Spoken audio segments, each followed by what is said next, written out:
Hi everybody, welcome to a new episode of your Cast. My name's Gary and here I am once again. Today we're going to talk about the game theory or the theory of games. Well, you probably heard that before.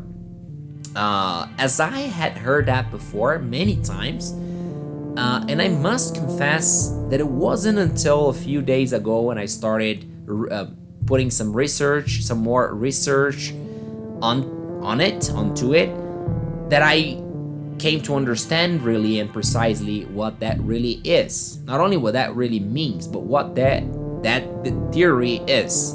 And before that, I had a completely wrong understanding of a game theory, okay, games theory. And I'm gonna talk some more about it because I had this idea to bring this to this podcast to talk to you guys about it, go deeper into it, and then I started reading and making some research and I must admit it that I got really glad with the results, with what it's brought, because basically this is a way to how can I put it in a precise way? This is a way to turn into mathematics human interactions, okay? Or at least the political and economic human interactions, okay? So it is important to say that the games theory, the theory of games, basically, I wouldn't say that they deliberately put it that way, but in my understanding, I really believe, and that's the most I get it from descriptions, that it is used to cover. I mean, not to cover, but to turn into mathematics, as I said before, human relationships, but specifically in the political and social areas, and economics, of course, economic areas, not basically the one-on-one interaction, because this is way deeper, okay? So let me just put it way simpler. The relationships you have with your work colleagues, with people at the party, if you're affiliated to a political party, for example, or if you're the owner of a company, for example, if you're a business person, okay, this is a kind of a relationship, and it is not the same, not even close, the relationship you have with your wife or husband, or with your close friends, with your family, okay? So let us just separate that. That's what I'm trying to say here. Let us just separate the two types of a relationship, first of all. But I am getting ahead of myself, just as usual. So how about you go grab a cup of tea, coffee, beer, whatever it takes for you to relax, and please join me in this one more uplifting and upbringing conversation, and of course, fun conversation. The main target here is having you around some spontaneous English conversation, and from that to get your vocabulary improved, increased, your listening skills, and of course your familiarity with the language. This is all very paramount, very important for English students, English learners, which I pretty most likely accurately presume that you're studying English, or you're looking for means to have it practiced or to be in contact with the language so you won't forget it. Am I right? Just let me know in the comment section below. But let us just jump into it. Let's go. Okay, so we don't lose practice. Let's start it off by reading what ChatGPT has got in summary about it, and with some more specific and why not technical information into it. And then I'm gonna start talking to you, bringing my opinion about this quite interesting, as I said before, quite interesting topic. That should be my in my opinion, more studied by politicians and people in powers in position of power, so to say, which doesn't get restricted to politics, but also to people running their businesses, especially big ones. But anyways, let us just read what ChatGPT has got for us, and it goes more or less like that. The theory of games, often called game theory, is a branch of mathematics and economics that studies strategic interactions between rational decision makers. It analyzes situations where the outcome for each participant depends not just on their own actions, but also on the actions of others. Key concepts include players, the decision makers in the game, strategies, plans of actions players can choose, payoffs, outcomes or rewards resulting from the combination of chosen strategies, games, the structured situation involving players, strategies, and payoffs, equilibrium, a state where players choose strategies optimally given the strategies of others. Game theory covers different types of games. First type of game, cooperative versus non-cooperatives, whether players can form binding agreements. Zero-sum versus non-zero-sum, whether one player's gain is exactly another's loss. Simultaneous versus sequential, whether players move at the same time or in sequence. Perfect versus imperfect information, whether players know all previous actions. So pioneered by John Neumann and Oskar Morgenstern in the 40s, game theory has applications in economics, politics, biology, computer science, and social sciences, helping model competition, cooperation, bargaining, and conflict. Okay, this may have been not as clear as I hoped. I don't know. But I'm gonna break it down, okay, piece by piece, so you can understand more, at least from what I have understood while reading more about it. It's a little bit complex when you look at it for the first time, but this is it, okay. So first concept, okay, there's a game in the theory of games, which I'm not exactly sure, and not 100% sure if this is the game or one of the games that are used to study or that are studied within the umbrella, so to say, of the theory of games. Okay, so this game goes by the name of the Prisoner's Dilemma.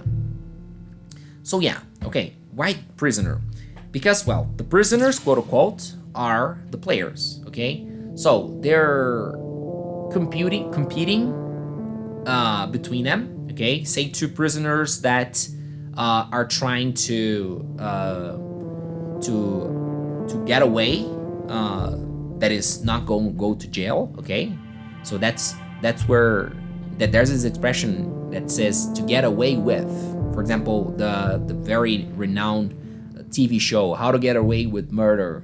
So it's basically how not to go to jail in spite of or despite of having committed murder, for example, right? So both prisoners here, so two prisoners are talking, and their main objective is to, say, accumulate as many points as possible, because the one who accumulates as many points as possible will walk away free, a free man or a free woman from that interrogation room. All right. Oh, but in real life, there's no such thing as points. Okay, but there's the wish, there's the objective, the goal of walking away as a free person. Okay. So why am I bringing the points here? Because in this Prisoner's Dilemma, there are points, and depending on what happens during the game, just as any other game or most games. Okay, we have scores or numbers, you name it, but the main point here in any game is to have to be bigger or to have more than your opponent, right? Good. So how does the game, this prisoner's dilemma work. So the players, I'm gonna say players from now on, have basically rounds to confront their choices with their opponent's choices. So every player has exactly 2 choices, okay? And they can choose deliberately in each round, all right? So the game is composed by many rounds, numberless, infinite, or no, not infinite, but lots of rounds. So yeah, so their choices, as I say, there are 2 choices, and they cannot be made at the same time, of course, but it is to cooperate or to defect, okay, to cheat, basically, right? If you don't know the word cheat is to roubar or trair, all right? Okay, so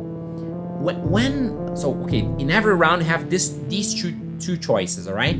Okay, so you don't know in that round what your opponent's going to choose, if he cooperates or if he cheats, okay? If you choose to cooperate, so you're a good guy, you choose to cooperate, and your opponent choose to cooperate, both of you score 3 points, okay? If you choose to cheat and your opponent chooses the same, that is to cheat, both of you get 1 point, score 1 point. But if you choose to cooperate and your opponent chooses to cheat, he gets 5 points and you get 0. Okay, I'm gonna say this one more time because this is the main part. This is the core of the study, all right? We're talking about a game that is played by 2 people, okay? Anyone can play that, basically, okay? Including you. You could choose that. You could invite a friend or anyone to play with you, okay? And that will work perfectly fine, okay? So yeah, I'm gonna say it again. 2 players facing each other with 2 possible options per round. Option 1, to cooperate. Option 2, to cheat. So the opposite of cooperation, all right?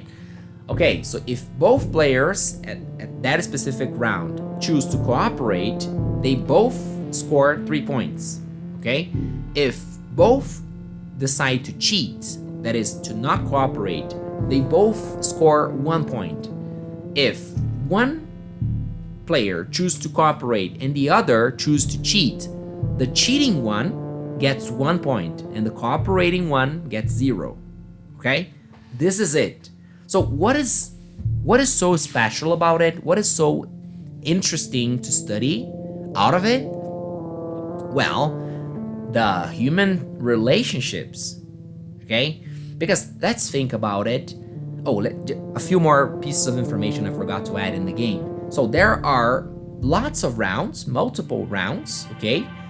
In each round, you can choose, as I said, to cooperate or to not cooperate, to cheat. And you don't know what your opponent's going to choose, and vice versa, during that round. But you know the past.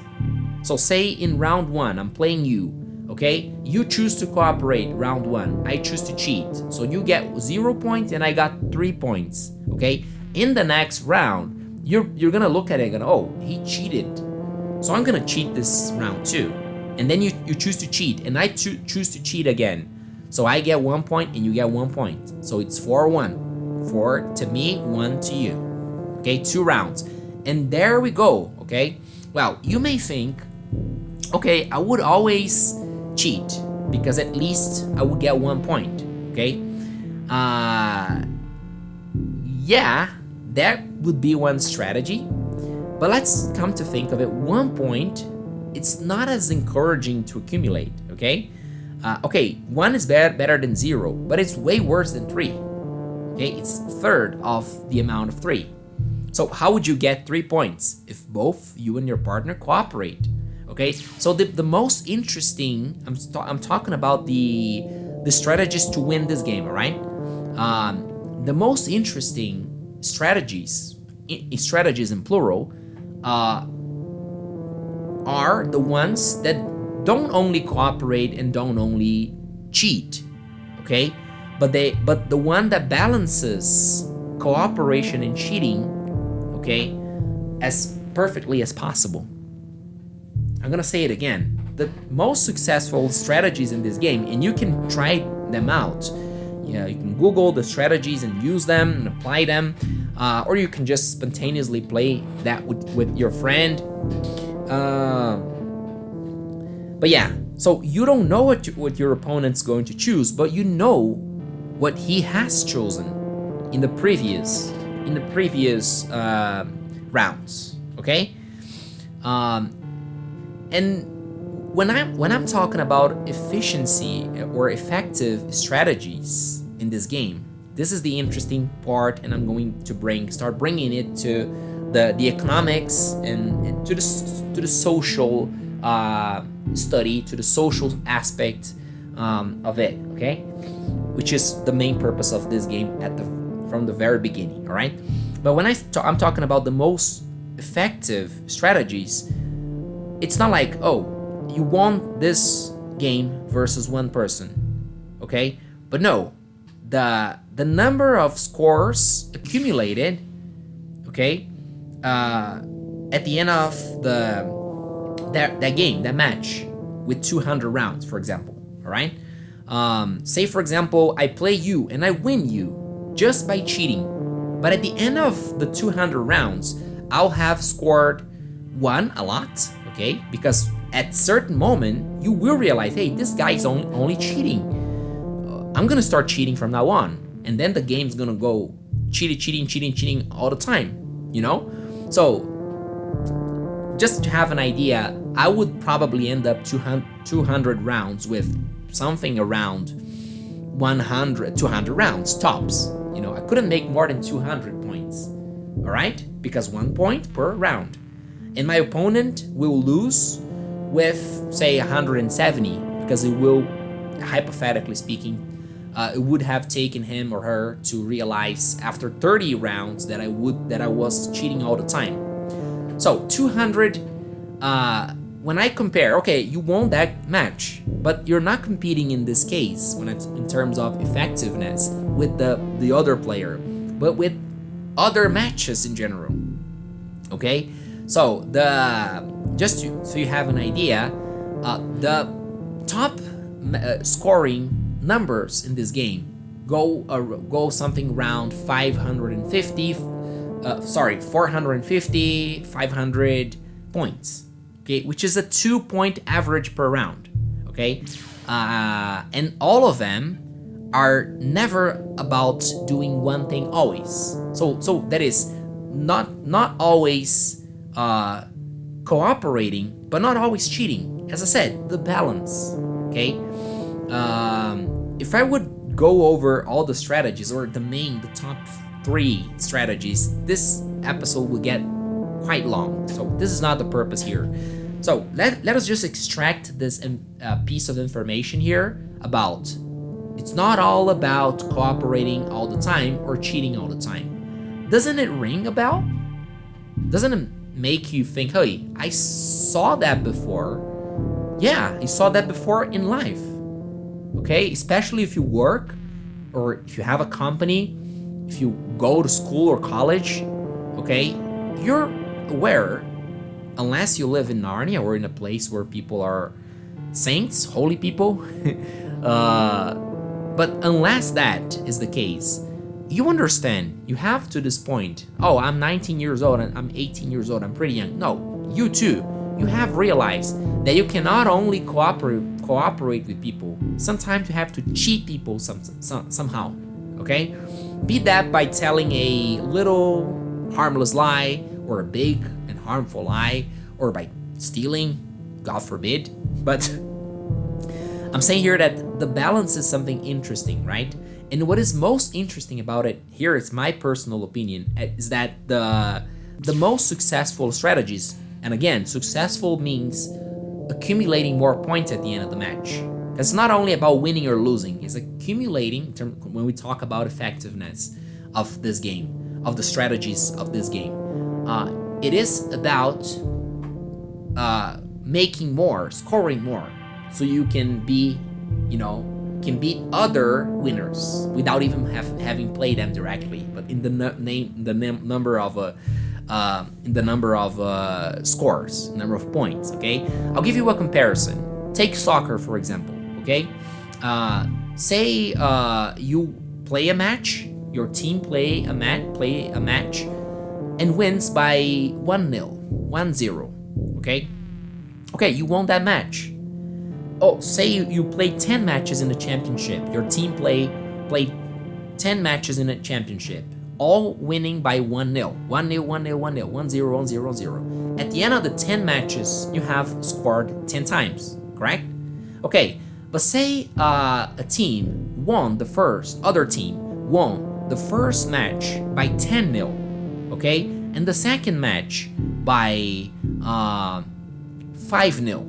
And then lost all the other matches, okay? Well, you have more matches won, but you have less goals scored, right? You have fewer. Sorry, let me correct this English. You have more games won, but you have fewer. I said less, but less is more for uncountable, right? So fewer. You have more games won, 10 games, 10 matches. your soccer team, but you have fewer goals scored. Okay, so if we take how many, if you look for an angle of I want to win more matches, okay, good. But if your purpose is to win, is to score more goals, you lose.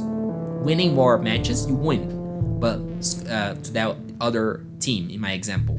But scoring, you lose.